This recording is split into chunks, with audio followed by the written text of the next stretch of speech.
And a good day to you, 7th grade. Coming back again now to talk about dramatic monologue, and this time with the poem Penelope. So we've looked at Invictus, that was yesterday, and then we looked at Ulysses by Alfred Lord Tennyson a couple of days ago. These are all different examples of dramatic monologue. Now I'll say Ulysses and Penelope are really quite perfect examples of dramatic monologue. Even better in this way a bit than Invictus. And the reason why is because we know these characters. Not just you as 7th graders maybe, next year you'll get to know them a lot better because you'll read the Odyssey, but I mean we in the sense of a reading public. Everyone is aware of who Odysseus is through the history of his fame and through the writing of the Odyssey. The same thing is true for Penelope. She's certainly well known there as his wife. In the story, and in the plot of the Iliad and the Odyssey, his wife Penelope has to continue sort of the running and the functioning of the island Ithaca, of which they are king and queen. And in that way, her faithfulness to him and to the people of Ithaca is very important. In the story of the Odyssey, as I mentioned in our video a couple days ago, Odysseus and the others have sort of finished the job there at the gates and the walls of Troy, and they're all going to be going home. The gods, in particular, the sea god, Neptune, is very upset with Odysseus, throws him off of his course, and that is where we find him at the beginning of the book, The Odyssey. He is marooned there on what's known as Calypso's island. One of the interesting things about Odysseus is that he does want to get home, but he's also very happy to have a lot of adventures along the way, and very happy to have a lot of pleasures along the way. That kind of idea.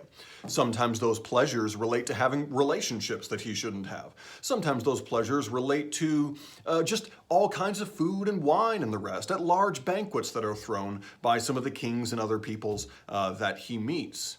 So that is really the story of the Odyssey. Eventually he will come back. He will arrive back at Ithaca at the end. He'll perform some amazing feats of daring and skill and all of this and wipe out the suitors and take care of Penelope and his son Telemachus again, that kind of thing. Well, we come to this poem, Penelope. You'll see the link there as well. Of course, if you need to pause the video or something, kind of go back and make sure you've got Penelope open. I've got it over here on this screen, so you'll see my eyes come over here a little bit. But Dorothy Parker here is the author of this poem, Penelope. So what she is doing is using the voice and character of Penelope as the vehicle, right? Just the way a car delivers people from one place to another. Here, Penelope becomes the vehicle for Dorothy Parker's ideas, and Penelope is in a monologue because she's the only one talking. It is a stream of consciousness, a total thought that is her own. It's not developed in dialogue or conversation with someone else, right? Mono meaning one, dia meaning two, or related to the idea of two. So here I'll go ahead and just read it from my copy here, Penelope by Dorothy Parker. In the pathway of the sun, in the footsteps of the breeze, where the world and sky are one, he shall ride the silver seas. He shall cut the glittering wave. I shall sit at home and rock, rise to heed a neighbor's knock, brew my tea and snip my thread, bleach the linen for my bed. They will call him brave. Now, Dorothy Parker has used some elements here that are much more a part of our poetry, a more modern or contemporary poetry. I love even the way she ends. You probably feel, as you read the poem, the way that it flows. In the pathway of the sun, in the footsteps of the breeze, where the world and sky are one. It's alternating stress and unstress in those syllables. You, as a native English speaker, can't help but alternate those. That's why she chose the words she did, because she wants you to have that alternating stress and unstressed. In fact, she is imitating the book, The Odyssey, at that point.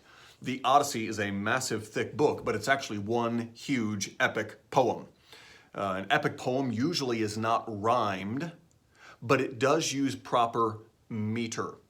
Okay, now meter means that system of sounds, stress and unstressed.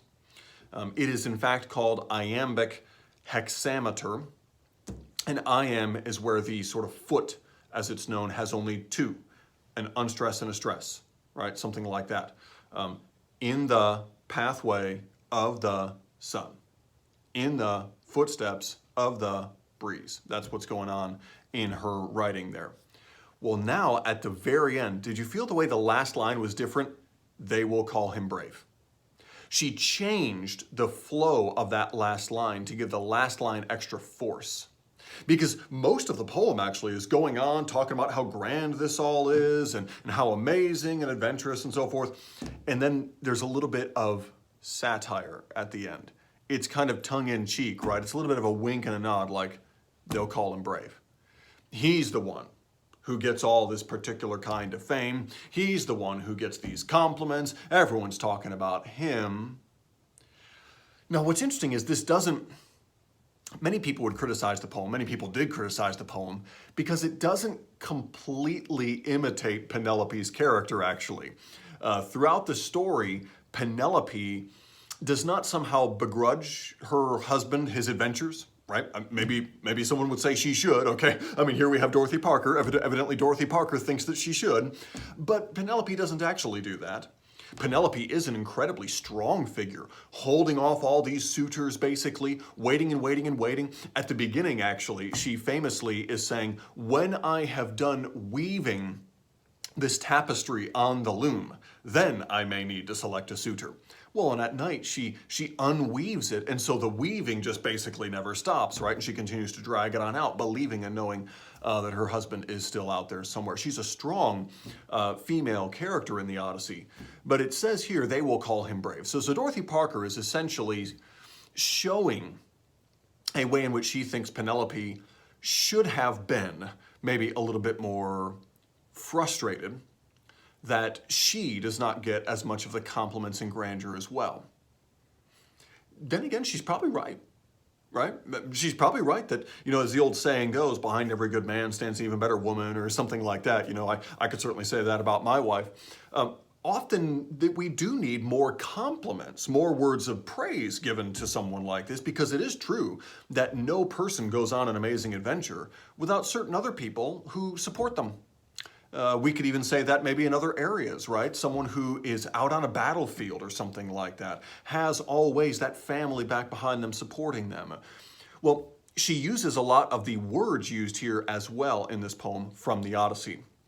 The silver seas, riding the silver seas, cutting the glittering wave. They talk about that over and over again in the Odyssey, how the ship is cutting the glittering waves and things like that. And she's at home, accomplishing the work that has to be done. Now, the one area here where I might, if Dorothy Parker were still alive, she died, oh boy, right at about 50 years ago, 53, 54 years ago. One thing I would say to her is, doesn't Homer actually present her work, yes, as quiet work, but as really crucial work, really important work? There are actually a number of people who would normally be considered small in the ancient world that Homer sets up as big, even like Telemachus, for example, Odysseus' son, Penelope and Odysseus' son. Well, he, being of the age he was at that point, was not considered a mighty warrior, not someone of great power or effect, and nevertheless, Homer shows all the effect that little Telemachus has. He does really the same thing for Penelope. Her work in weaving and the smallness of all this has a massive, enormous effect on the flow of the whole story. Now, here at the end, even, she uses this line, bleach the linen for my bed, even as a symbolic way of showing a kind of purity in her commitment and faithfulness to her husband, where whiteness in that way, even like in the Bible, for example, is used for a symbol of purity. We could even think of, how the Lord says he'll make us like white, fresh fallen snow in that way. I'll make your sins as white as snow. So here she's suggesting that the burdens of heroism are always borne by more people than just the hero. And in that sense, she's profoundly right? She's using Penelope's voice. Dorothy Parker was actually very significant in advocating for various things with respect to the advancement of women, some of which is true first-wave feminism, the getting of the vote or things like that. Some very important things there, and needed to point out the fact that she, Penelope, deserved praise, and that any heroism is always borne by others as well. Maybe what Dorothy Parker did over the course of her life, though, was forget actually that Penelope was a hero by doing the small things that needed to be done. And they only appear to be small things. Even the flow of the story shows how big those small things really are, how important those small things really can be. Quite frankly, I'll even say of myself right now, and all of us here at Veritas, we love you. We're doing our best to teach well. We want this teaching to continue in a difficult time. Teaching's kind of a small thing. Now, on the one hand, it's a huge thing. It's a big thing. We believe it's one of the highest callings available. And yet the way our world perceives it normally is not as some grand and big adventure, right? Many people don't count it as something full of all kinds of honor and awesome titles or something like that. So a little bit the same thing's going on there. The one thing I think Dorothy Parker maybe has missed is the fact actually that in doing these small things, Penelope showed how they are big. And yet it is very true that here there's a contrast between the hero, Odysseus, and the supporter, Penelope, to illustrate some of the constraints that were placed there on women, Penelope as a woman in that particular case.